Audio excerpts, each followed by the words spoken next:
ഇൻഫിനിക്സിൻ്റെ Infinix not 40 pro plus എന്ന പുതിയൊരു smart phone ഇപ്പം ലോഞ്ച് ചെയ്തിട്ടുണ്ട്. ഈ ഒരു വീഡിയോയിൽ നമ്മൾ നോക്കാൻ പോകുന്നത് ഇൻഫിനിക്സ് നോട്ട് 40 പ്രോ പ്ലസ് എന്നുള്ള സ്മാർട്ട് ഫോണിനെ പറ്റിയിട്ടാണ്. ആദ്യം നമ്മൾ ഫീച്ചേഴ്സും കാര്യങ്ങളൊക്കെ നോക്കുകയാണെന്നുണ്ടെങ്കിൽ ഇൻഫിനിക്സ് നോട്ട് 40 പ്രോ പ്ലസിൽ 6.78 ഇഞ്ചിൻ്റെ ഫുൾ HD പ്ലസ് ഡിസ്പ്ലേ ആണ് വരുന്നത്. അമോലെഡ് ഡിസ്പ്ലേയും കാര്യങ്ങളൊക്കെ ഇതിൽ വരുന്നുണ്ട്. എടുത്തു പറയേണ്ട കാര്യം കർവ്ഡ് ആയിട്ടുള്ള ഡിസ്പ്ലേയും കാര്യങ്ങളൊക്കെ ഇതിൽ കൊടുത്തിട്ടുണ്ട്. പിന്നെ 120 ഹെർട്സിൻ്റെ റിഫ്രഷ് റേറ്റ് ഇതിൽ സപ്പോർട്ട് ചെയ്യുന്നുണ്ട്. പഞ്ചോൾ ഡിസൈനാണ് കൊടുത്തിരിക്കുന്നത്. പഞ്ചോൾ വരുന്ന ടോപ്പ് സെൻറ്റർ ഭാഗത്തായിട്ടാണ്. പിന്നെ 10 ബിറ്റ് ഡിസ്പ്ലേ പോലുള്ള ഫീച്ചേഴ്സും കാര്യങ്ങളൊക്കെ ഇതിൽ സപ്പോർട്ട് ചെയ്യുന്നുണ്ട്. പീക്ക് ബ്രൈറ്റ്നസ് വരുന്നത് 1300 നിറ്റ്സാണ്. 2160 ഹെർട്സിൻ്റെ PWM ഡിമ്മിങ് എന്നുള്ള ഫീച്ചറും കാര്യങ്ങളൊക്കെ ഇതിൽ സപ്പോർട്ട് ചെയ്യുന്നുണ്ട്. ഗൊറില്ല ഗ്ലാസ് 5ൻ്റെ പ്രൊട്ടക്ഷനൊക്കെ കൊടുത്തിട്ടുണ്ട്. അപ്പോൾ ഡിസ്പ്ലേ ഫീച്ചേഴ്സ് മൊത്തത്തിൽ നോക്കുമ്പോൾ അത്യാവശ്യം നല്ല ഡിസ്പ്ലേ ഫീച്ചേഴ്സും കാര്യങ്ങളൊക്കെ ഈ ഫോണിൽ വരുന്നുണ്ട് എന്ന് പറയാവുന്നതാണ്. പിന്നെ in display finger print sensor ഇതിൽ കൊടുത്തിട്ടുണ്ട്. IP53 റേറ്റിംഗ് ഇതിൽ സപ്പോർട്ട് ചെയ്യുന്നുണ്ട്. ഈ ഒരു ഫോണിൻ്റെ ഒബ്സിഡിയൻ ബ്ലാക്ക് അതുപോലെ തന്നെ വിൻറ്റേജ് ഗ്രീൻ എന്നീ കളർ വേരിയൻസ് ആണ് ഇപ്പോൾ ലോഞ്ച് ചെയ്തിരിക്കുന്നത്. ഇനി പ്രോസസ്സറിൻ്റെ കാര്യം പറയുകയാണെന്നുണ്ടെങ്കിൽ മീഡിയാടെക് ഡിമെൻസിറ്റി 7020 എന്ന പ്രോസസ്സറാണ് ഇതിൽ വരുന്നത്. ഈ ഒരു സ്മാർട്ട് ഫോൺ 25,000 രൂപ പ്രൈസ് റേഞ്ചിലാണ് വരുന്നത്. ആ ഒരു പ്രൈസ് റേഞ്ചിൽ ഇത് അത്ര ബെസ്റ്റ് ആയിട്ടുള്ള പ്രോസസ്സറാണ് എന്നൊന്നും പറയാൻ പറ്റില്ല. ജസ്റ്റ് ആവറേജ് ആയിട്ടുള്ള ഒരു പ്രോസസ്സർ മാത്രമാണ്. പിന്നെ 5G സപ്പോർട്ടും കാര്യങ്ങളൊക്കെ ഇതിൽ വരുന്നുണ്ട്. ഈ ഒരു ഫോണിൽ 12 GB റാം കൊടുത്തിട്ടുണ്ട്. അതുപോലെ തന്നെ 256 GB ഇൻ്റർണലും വരുന്നുണ്ട്. അത് നല്ലൊരു കാര്യം തന്നെയാണ്.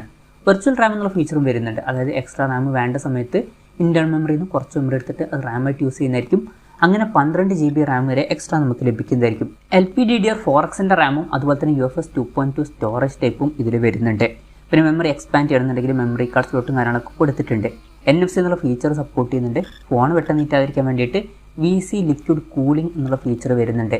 പിന്നെ IR ബ്ലാസ്റ്റർ വരുന്നുണ്ട്. അപ്പോൾ ഈ ഫോൺ റിമോട്ടൊക്കെ ആയിട്ട് യൂസ് ചെയ്യാൻ കഴിയുന്നതായിരിക്കും. പിന്നെ X-ആക്സിസ് വൈബ്രേഷൻ മോട്ടറും കാര്യങ്ങളൊക്കെ ഇതിൽ കൊടുത്തിട്ടുണ്ട്, നല്ല വൈബ്രേഷൻ എഫക്റ്റിന് വേണ്ടിയിട്ട്.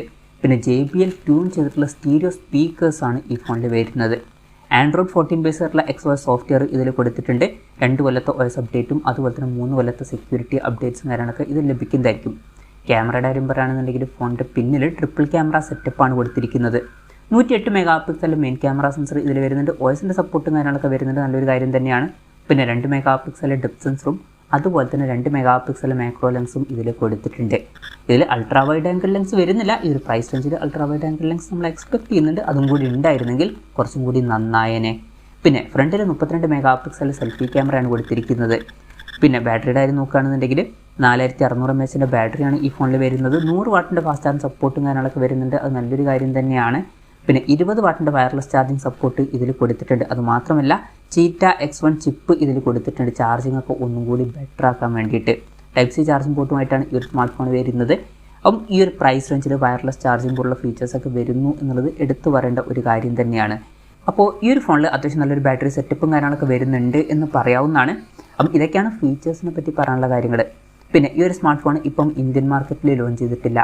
ഇപ്പം ഈ ഒരു സ്മാർട്ട് ഫോൺ ഗ്ലോബൽ മാർക്കറ്റിലാണ് ലോഞ്ച് ചെയ്തിരിക്കുന്നത്. ഗ്ലോബൽ മാർക്കറ്റിൽ ഈ ഒരു സ്മാർട്ട് ഫോൺ ലോഞ്ച് ചെയ്തിരിക്കുന്നത് $309 എന്ന പ്രൈസിങ്ങിലാണ്. അതായത് 25,000 രൂപ പ്രൈസ് റേഞ്ചിൽ. ആ ഒരു പ്രൈസ് റേഞ്ചിൽ ഈ പറഞ്ഞിട്ടുള്ള ഫീച്ചേഴ്സ് എങ്ങനെയുണ്ടെന്ന് വെച്ചാൽ അത്യാവശ്യം നല്ലൊരു ബാറ്ററി സെറ്റപ്പും നല്ല ഡിസ്പ്ലേ ഫീച്ചേഴ്സും കാര്യങ്ങളൊക്കെ വരുന്നുണ്ട്. പക്ഷേ ക്യാമറയിൽ അൾട്രാ വൈഡ് ആംഗിൾ ലെൻസ് വരുന്നില്ല, ബെസ്റ്റ് ആയിട്ടുള്ള പ്രോസസ്സർ കൊടുത്തിട്ടില്ല എന്നീ കാര്യങ്ങളൊക്കെ വരുന്നുണ്ട്. എന്നാലും അത്യാവശ്യം തിരക്കേടില്ലാത്ത ഫീച്ചേഴ്സ് ആണ് എന്നൊക്കെ തന്നെ പറയാവുന്നതാണ്. ഇന്ത്യൻ മാർക്കറ്റിൽ ഈ ഫോൺ ലോഞ്ച് ചെയ്യുമോ എന്ന് വെച്ചാൽ മിക്കവാറും ഇന്ത്യൻ മാർക്കറ്റിൽ ഈ ഫോൺ ലോഞ്ച് ചെയ്യുന്നതായിരിക്കും. പക്ഷേ ഇന്ത്യയിലെ ലോഞ്ച് ഡേറ്റിനെ പറ്റിയിട്ടുള്ള കാര്യങ്ങളൊന്നും ഇപ്പം പറയാൻ കഴിഞ്ഞിട്ടില്ല. അതിനെ പറ്റിയിട്ടുള്ള കാര്യങ്ങളൊക്കെ അറിയുമ്പോൾ അതിനെ പറ്റിയിട്ടുള്ള വീഡിയോസൊക്കെ നമ്മൾ ചെയ്യുന്നതായിരിക്കും. അപ്പം അതുപോലുള്ള വീഡിയോസ് കാണാൻ താല്പര്യമുണ്ടെന്നുണ്ടെങ്കിൽ ഈ ചാനലും സബ്സ്ക്രൈബ് ചെയ്യാവുന്നതാണ്.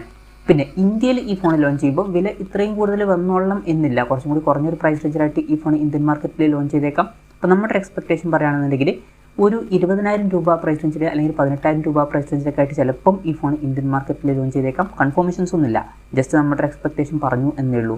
എന്തായാലും ഇൻഫിനിക്സിൻ്റെ ഇൻഫിനിക്സ് നോട്ട് 40 പ്രോ പ്ലസ് എന്ന പുതിയൊരു സ്മാർട്ട് ഫോൺ ഇപ്പം ലോഞ്ച് ചെയ്തിട്ടുണ്ട്. ഈ ഒരു ഫോണിനെ പറ്റിയിട്ടുള്ള നിങ്ങളുടെ അഭിപ്രായം ജസ്റ്റ് ഒന്ന് കമൻറ്റ് ചെയ്യുക. അതുപോലെ തന്നെ ഈ ഒരു സ്മാർട്ട് ഫോൺ ഇന്ത്യൻ മാർക്കറ്റിൽ നിങ്ങൾ ഏത് പ്രൈസിങ്ങിലാണ് എക്സ്പെക്റ്റ് ചെയ്യുന്നത് എന്നുള്ള കാര്യം കൂടി ജസ്റ്റ് ഒന്ന് കമൻറ്റ് ചെയ്യുക.